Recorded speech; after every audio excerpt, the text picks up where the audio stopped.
Sakata la Wenje kuhamia katika Chama cha Mapinduzi limewaibua wanasiasa wengi sana, hasa kutoka katika chama alichotoka, Chama cha Demokrasia na Maendeleo. Sasa siku ya jana jioni, miongoni mwa kitu kikubwa ambacho kimezungumzwa ni kuhusiana na sakata la Wenje, ambapo picha zake zilikuwa zikisambaa kwenye mitandao ya kijamii, lakini pia alizungumza kupitia jukwaa la CCM. Sasa naona huu ni ujumbe wa Joseph Mbilinyi maarufu kama Sugu. Ameposti ile picha ambayo inaonekana Wenje yuko na Rais wa Jamhuri ya Muungano wa Tanzania Dr. Samia Suluhu Hassan, alafu ameandika haya: sasa urudishe familia yako toka Canada, maana sasa huna tishio la kisiasa tena na sio mkimbizi. Na yule kaka yako wa RIP ambaye ulisema aliuawa na CCM kwenye uchafuzi wa 2020, uwaombe sasa wamfufue pia. NB ametumia lugha ambayo sio nzuri kidogo, kama ambavyo unajua Sugu ambavyo huwa anaandika lugha zingine ambazo sio nzuri, lakini ameandika mambo mawili hapo.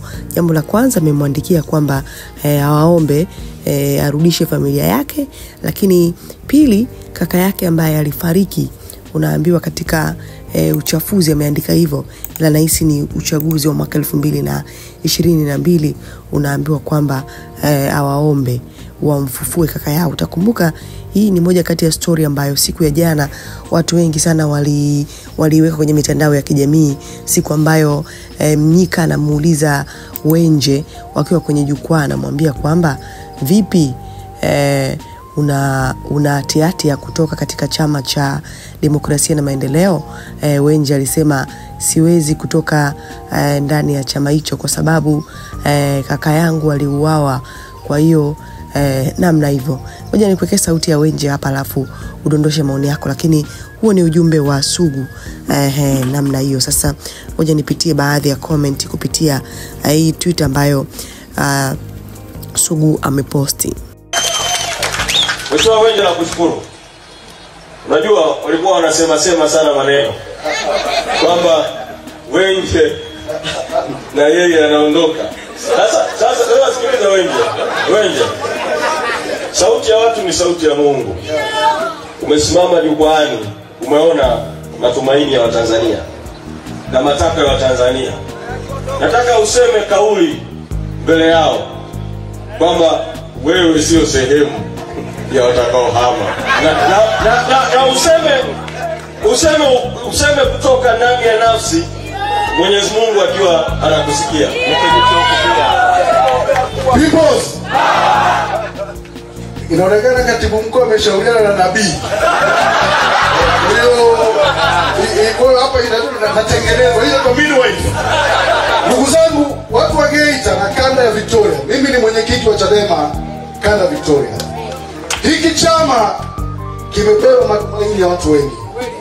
Mimi binafsi Wenje, kakangu amezikwa na aliuawa kwa sababu ya Chadema. Kwa kwenye familia yangu tuna jeraha, tuna kovu, na tuna matumaini, tunasonga mbele kwa sababu tunajua kuna gharama ya kulipa katika safari. Nipo na mimi ni mwenyekiti aliota continue.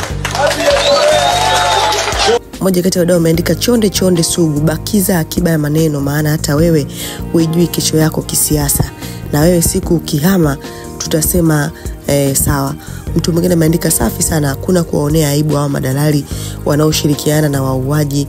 Bado yule mzee tapeli Makengeza Freeman Mbowe naye akitoa pua yake apigwe mawe kama hivi, macho kumchuzi. Yule ndo aloanzisha Chauma na ndo alowapanga hawa kina Wenje.